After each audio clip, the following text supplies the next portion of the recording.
मैं SC. Mishra from Mahatma Gandhi शिक्षण संस्थान Darbhanga. First of all good morning all of you. वर्ग 10वीं, विषय हिंदी, पाठ्य पुस्तक कृतिका, पाठ 1, पाठ का नाम माता का अंचल, भाग लेखक शिव पूजन सहाय, भाग 3।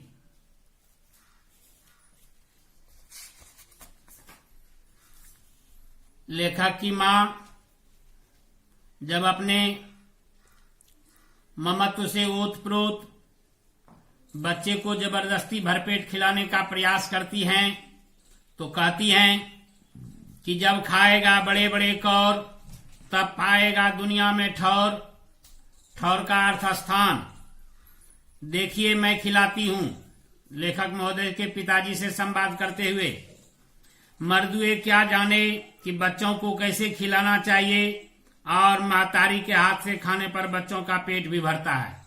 महतारी का अर्थ माता, मर्दुए का अर्थ मर्दजात। लेखक की मां कहती हैं कि मर्दजात क्या जाने कि बच्चे को कैसे खिलाया जाता है। बच्चे का पेट तभी भरता है, बच्चे भोजन से तभी संतुष्ट होते हैं जब उन्हें उनकी मां खिलाती है।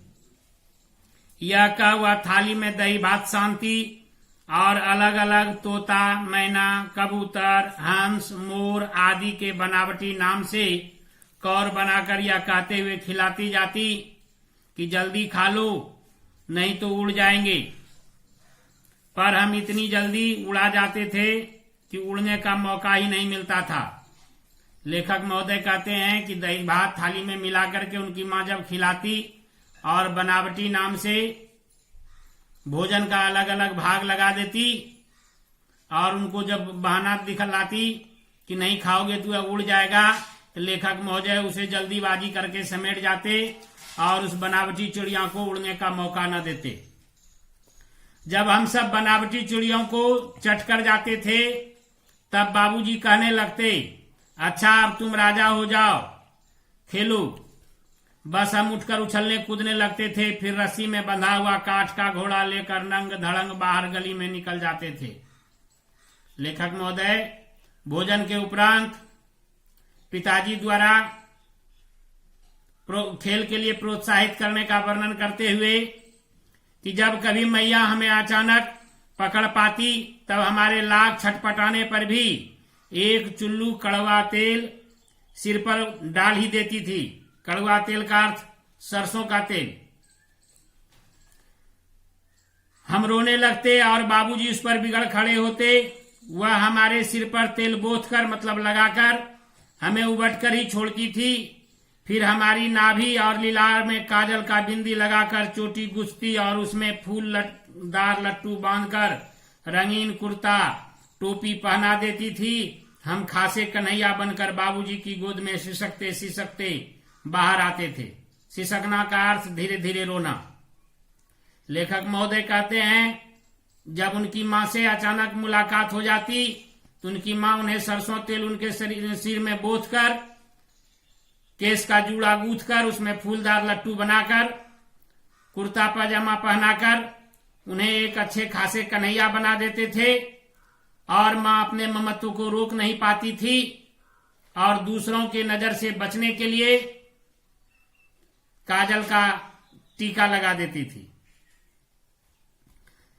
और वे पिताजी के कोरा में आकर धीरे धीरे रोने का बहाना बनाते हुए चले आते थे।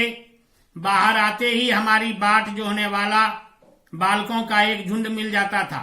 बाट का अर्थ रास्ता, जोहने वाला का अर्थ इंतजार करने वाला।